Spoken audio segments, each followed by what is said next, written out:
Hello guys, আসসালামু আলাইকুম রহমতুল্লাহি ওবরকাতু। সবাই কেমন আছেন? আশা করি জানি সকলে অনেক ভালো আছেন। যে যেখানে আছেন সবাই ভালো থাকেন, সুস্থ থাকেন।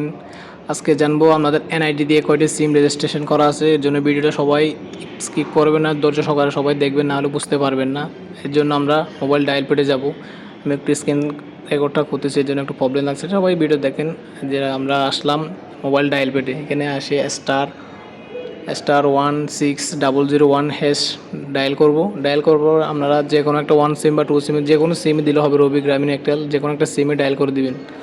ডায়াল করার পর একটু লোডিং নেবে, এর উপরে এরকম একটা অপশন আসবে, এখানে আপনার এনআইডির লাস্টে যে কোনো চারটা সংখ্যা দিয়ে দিবেন। যে কোনো চারটা সংখ্যা দেওয়ার পর এখানে একটু লোডিং নেবে, লোডিং নেওয়ার পরে এখানে একটা SMS আসবে, এটা ওকে দিয়ে দিবেন।